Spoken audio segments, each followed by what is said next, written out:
Good morning. Today is Wednesday of the second week of our great penitential season of Lent.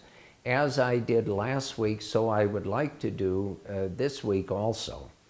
You will recall that this past Sunday's Gospel from St. Mark was St. Mark's narration of the transfiguration of our Lord Jesus in the presence of Saints Peter, Saint James, and Saint John. And it's a moment in our Lord's life we're all certainly familiar with. The Feast of the Transfiguration of the Lord, of course, is celebrated annually on August 6th. But during the Lenten season, the Church provides us with this gospel because it really goes to not only the very heart of the incarnation of God as man in the person of Jesus and why he came to us and ultimately the reason for our own salvation. But also it helps us focus, I think, a little better on the discipline of Lent itself. And of course, that discipline of Lent includes prayer, fasting, and almsgiving. But let's look just for a moment again at the transfiguration of the Lord.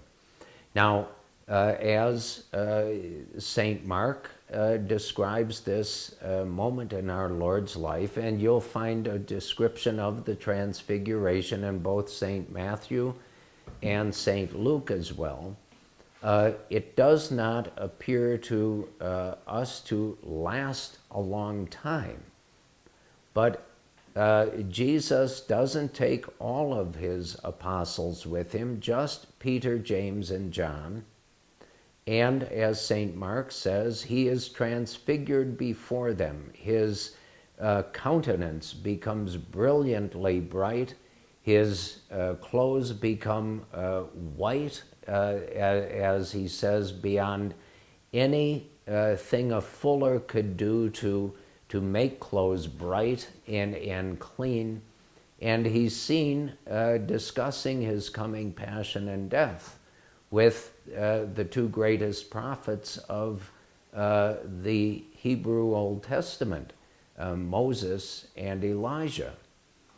And we know that the three apostles are stunned by this, but then they're overshadowed by this cloud, and the voice of the Father thunders forth, identifying Jesus as his most beloved Son, and then it's over.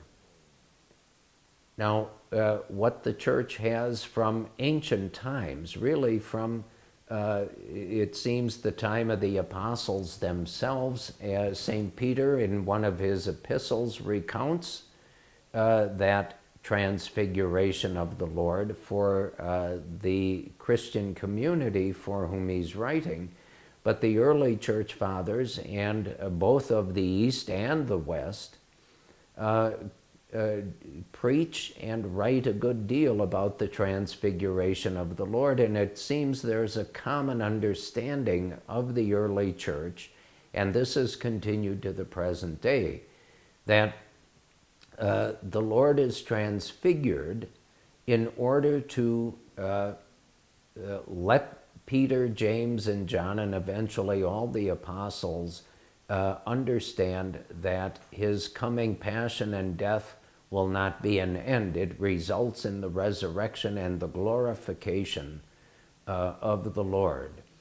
But also it gives them at least a kind of beginning understanding of what theirs and all who believe in the Lord, what their lives are destined to be as well.